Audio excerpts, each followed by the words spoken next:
edition of the regular season. Cory Geiger, Neil Rudel. We're going to get to Neil's surprising pick here in just a little bit. He's picking Michigan State to beat Penn State, which I think is nuts. But news of the day, news of the past couple days, Neil. This proposed ticket plan that's going to be going into place for the 2011 season. Fans going to be charged a lot more for their Nittany Lion Club donation dues. What do you think about this? How is this going to play out? Well, first of all, we don't know all the specifics, and it may be some moving parts, as they gauge some public opinion and button down everything that they're trying to do. But it looks to me like it seems a little radical in all in one swoop, which is a little disappointing. Granted, they have needs here. They have not paid their coaches, starting with Joe, what a lot of the other top schools have. Historically, they've just not paid all that well, and their expenses, they've apparently managed them better.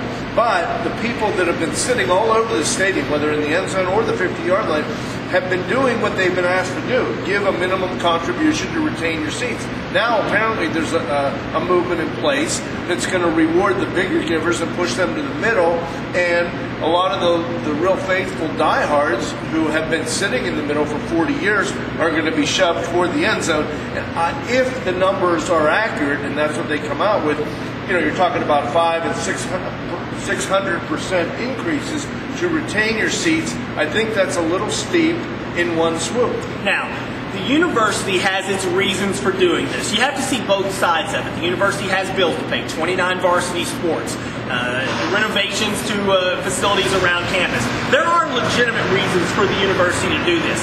However, this is the disconnect in our society a little bit, that we still have a 10% unemployment rate. We have a lot of people who have a lot of economic problems in these times, Neil. Yes, the university needs this money, but to go out and ask people for these kinds of increases at this point, with the way the economy is, you're going to rub a lot of people the wrong way. Well, yeah, they're probably, they didn't just jump into this blind. I'm sure they anticipated and are anticipating a public backlash and reaction. But I'm still thinking at the end of the day, when they run through all their numbers, they'll be to the good as far as financially. They won't be to the good as far as goodwill, and I think that's the danger. And I think I don't want to see them cut any sports. A lot of people a lot of sports have great histories here: lacrosse, gymnastics, swimming, whatnot. You've had national champions and Olympians in a lot of different sports like that. But I just think that there comes a point where how much can football continue to carry the load for everybody, and when it gets pushed down to the fans and you start averaging over $100 a ticket, in some cases well over $100 a ticket, then I think it's professional sports. There are a lot of specifics that are still not out yet, so we'll have to wait and see, and next week after the regular season finale, some of these specifics are expected to be released. So we'll address it then at that point, probably both online and in the Mirror's print edition. Joe wanted to talk about the football game. Well, let me just throw one thing out. The fact that they let it go this long, I think, it does not speak well to their business sense, as far as they have people in the end zone that are paying more than the people on the 50. So it is something they have to address. How they address it is going to be a lesson in their public relations, I think. That's a regular season finale Saturday at Michigan State. They struggled in East Lansing over the years, blew a 17-point lead a couple of years ago there. How do you see this game playing out? Now you say my pick is nuts, or I'm nuts? I'm just trying to figure out. Just your pick, because let's just go ahead and throw it out. You've got Michigan State winning this game. I do. What's your score? Well, I picked it 21-19, and I think it could be worse. I don't have a lot of faith in Penn State right now. I'm not sure why anyone would. I really don't think they've put that many complete games together. Every time they've gone to Michigan State, whether it's been with a good team or a bad team, they've struggled. Michigan State still has a lot to play for, has a pretty good offense. I'm picking Michigan State. And I have no faith in Michigan State whatsoever. Everything you said about not necessarily having a lot of faith in Penn State, I would agree with that. The offense isn't as good as maybe what we thought.